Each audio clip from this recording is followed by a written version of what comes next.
And then he says, and he gives a very specific example. And when I've never come across anyone on YouTube or anywhere else, to be honest, outside of academic literature, who's ever made this point. It doesn't seem to, there's no popular awareness of what he's about to say. And this is really, really significant. And for Muslims, this is really, really interesting, what he's about to say.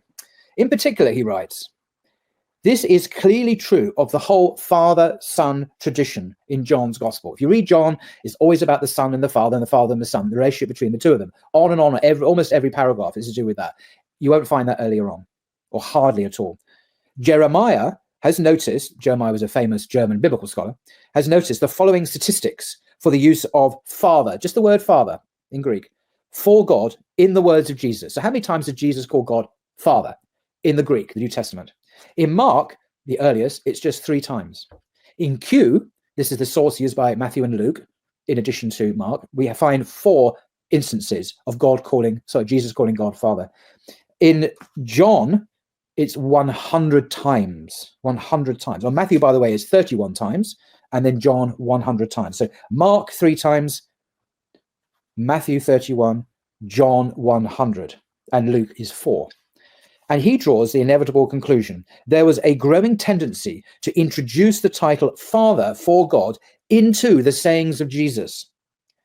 Let me repeat that. There was a growing tendency to introduce the title Father for God into the sayings of Jesus. So in the earliest evidence we have, Jesus hardly ever refers to God as Father, just one or two, couple of times. But by the time we get to John's Gospel, on the lips of Jesus, we have him referring to God 100 times. So there's a huge, massive embellishment, additional placing of this term on the lips of Jesus as we go through time. Very interesting. Even more striking, he says, are the statistics for the phrase the Father. So before it was just Father, now the Father. How many times did Jesus refer to God as the Father? In Mark, it's a huge once. Only once does he ever refer to God as the Father. In Luke, twice. Matthew, 1, John, 73. 73. On this evidence, it is scarcely possible to dispute that here we see straightforward evidence of a burgeoning tradition, of a manner of speaking about Jesus and his relationship with God, which became very popular in the last decades of the 1st century.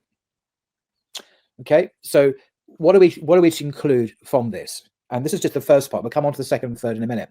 So where Jesus is portrayed in a Trinitarian way, the Father and the Son, this is much later language. If we go back to the earliest evidence, Jesus hardly ever speaks of God as his Father at all, just 1 or 2 instances.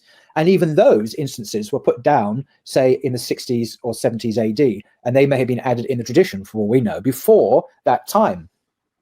So in Islam, of course, there's a slight change of subject. We're told we don't address God as Father. It's not one of the names that has been given to us by which we address God.